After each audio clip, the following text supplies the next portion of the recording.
non vi è titolo più azzeccato e anzi il titolo è poco rispetto a ciò che sta accadendo. Ebbene sì, perché non c'è un solo allarme escalation, ma anzi ce ne sono diversi in tutto il mondo in ordine di pericolosità.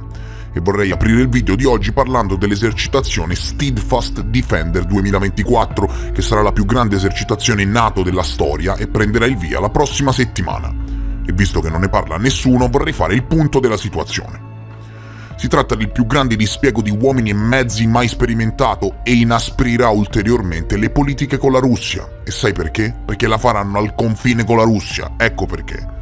Torniamo a parlare di attualità e vi informerò nel dettaglio in merito al panorama geopolitico globale.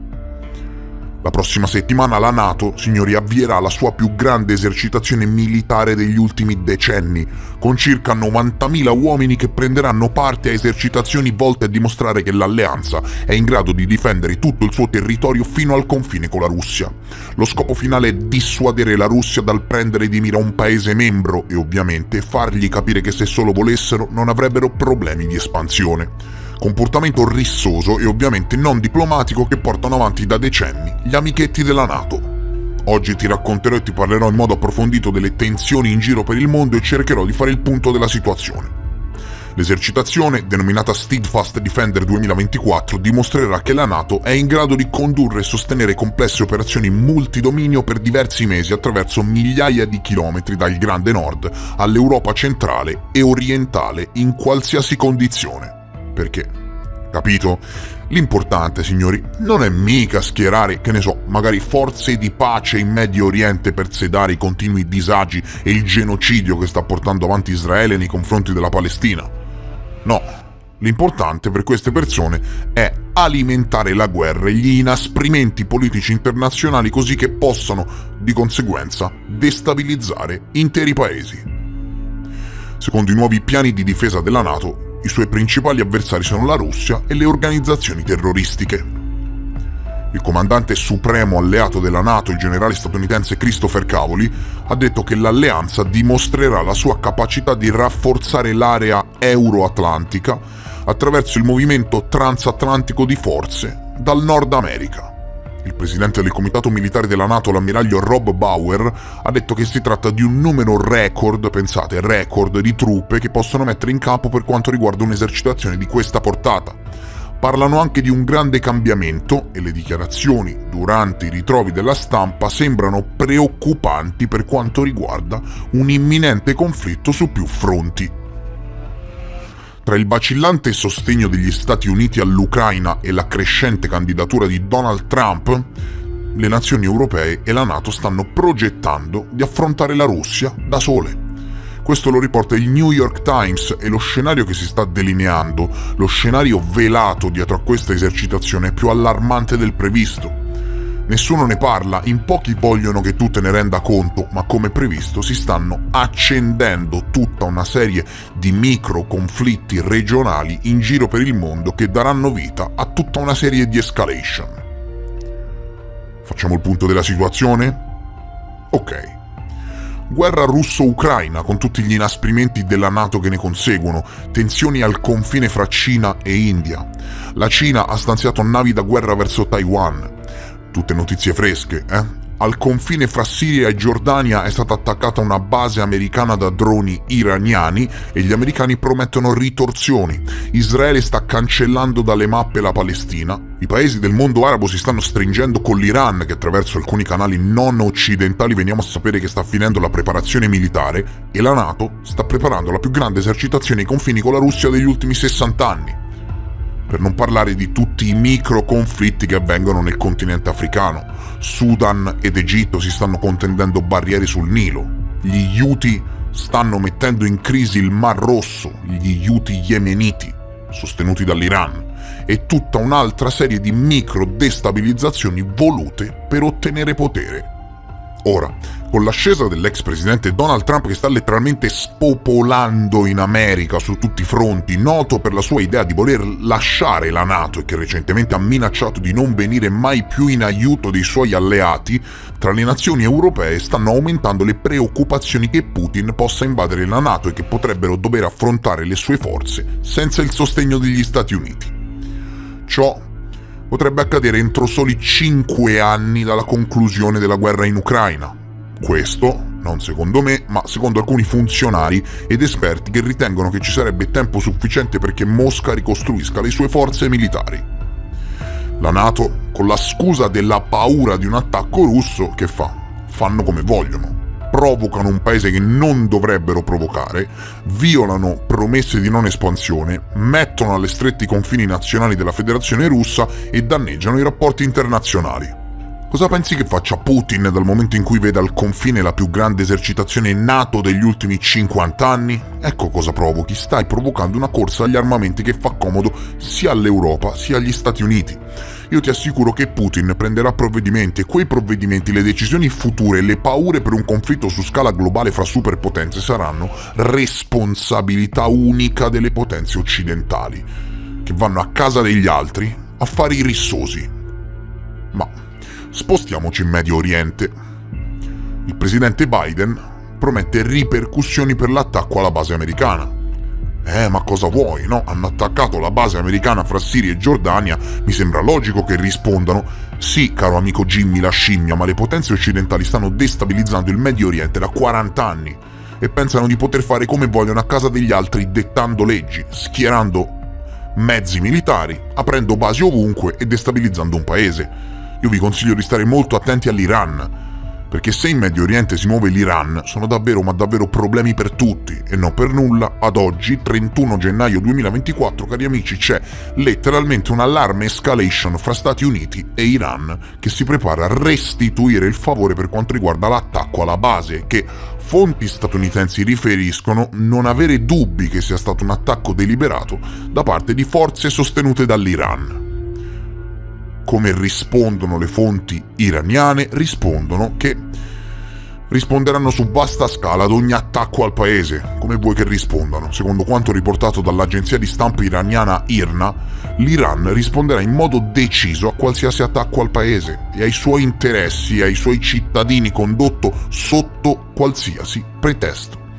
Il monito, signori, all'indomani delle parole di Biden sulla risposta all'attacco alla base americana in Giordania e sulle responsabilità di Teheran, arriva dal rappresentante permanente iraniano ed ambasciatore presso le Nazioni Unite, Amir Sahid Iravani, che riferisce che reagiranno con forza al nemico che prende di mira il paese.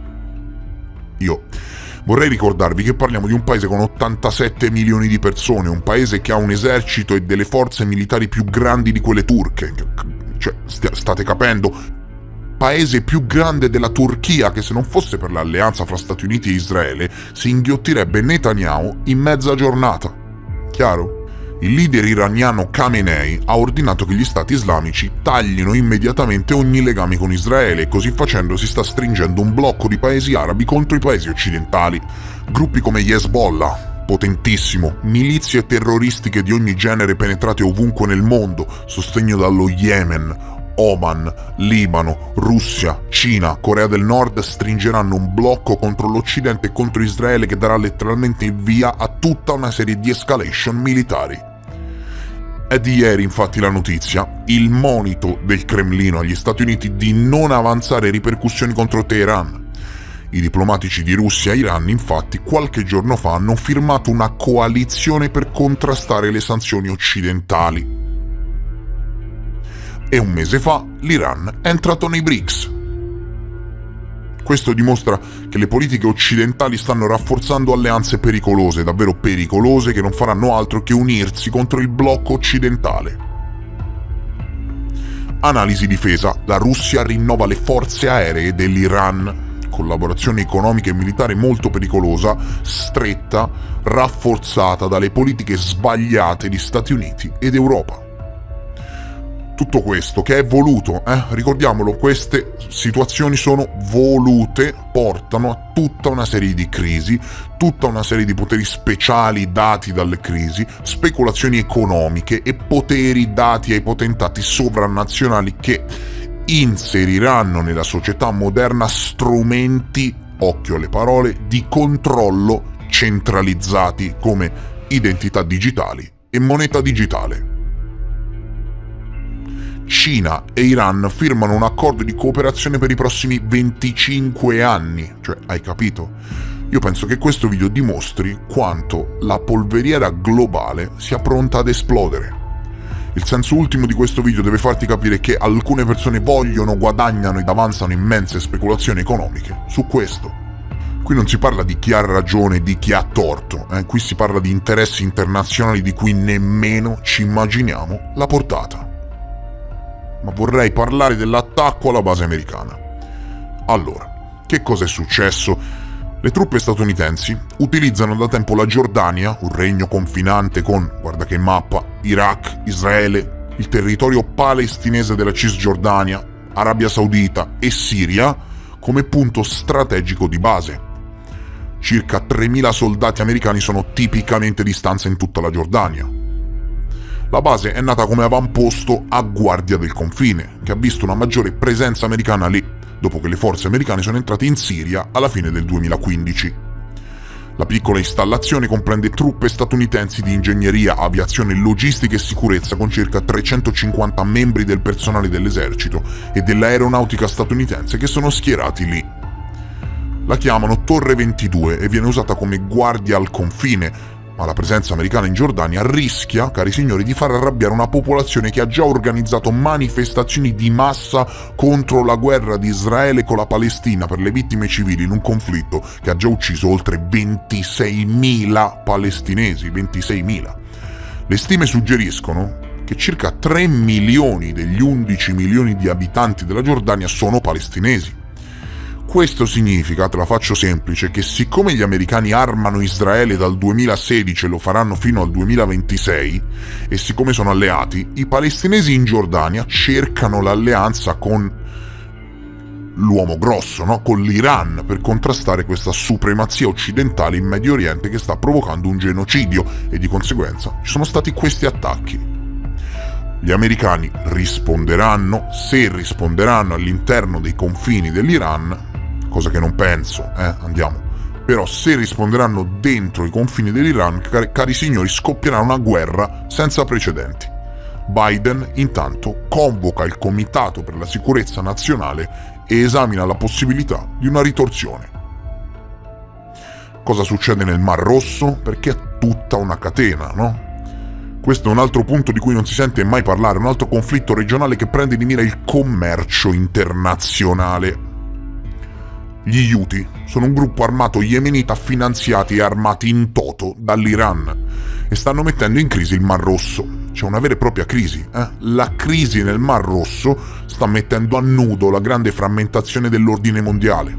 Dopo 3 mesi di attacchi degli Houthi dello Yemen a metà, no? Tra pirateria e terrorismo marittimo contro le navi commerciali legate a Israele e non, in transito fra Mar Rosso meridionale e Bab el-Mandeb, non c'è un'iniziativa multilaterale condivisa e neppure una posizione politica comune da cui partire per decidere che cosa fare, mentre che le forze ribelli del mondo arabo si stanno opponendo alla guerra di Israele contro tutto l'Occidente, prendendo di mira i commerci internazionali. E intanto i missili e i droni del movimento armato yemenita condizionano il commercio e l'economia internazionale. Stati Uniti e Gran Bretagna dall'11 al 18 gennaio 2024, notizie, ripeto, freschissime, questo è proprio un video aggiornamento su tutte le news, hanno attaccato ben 4 infrastrutture degli Houthi che si dicono pronti per uno scontro a lungo termine con le forze occidentali in Mar Rosso.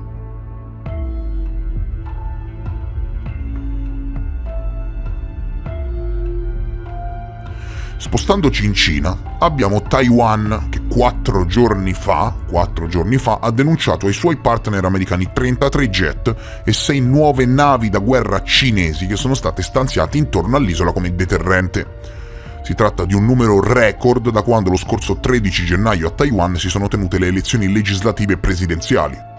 Secondo il ministero, 13 velivoli hanno già superato la cosiddetta linea mediana dello stretto di Taiwan che, indovina, per la Cina non esiste. Esatto, perché per la Cina, signori, Taiwan non esiste. Esiste una sola Cina che comprende anche l'isola di Taiwan. E se si opporranno militarmente verranno distrutti. Se ancora la Cina non ha invaso Taiwan è perché ci sono di mezzo gli Stati Uniti, con cui, attenzione, la Cina sta tagliando i ponti mese dopo mese, anno dopo anno. Noti un comune denominatore in tutti questi conflitti e microconflitti? Te lo dico io qual è. Ci sono di mezzo sempre le prime superpotenze mondiali. Russia, sempre alleato di qualcuno, Cina, sempre alleato di qualcuno e Stati Uniti, sempre alleati di qualcuno. Così facendo verranno alimentati tutta una serie di microconflitti per procura che fanno gli interessi o della Cina, o degli americani, o della Russia.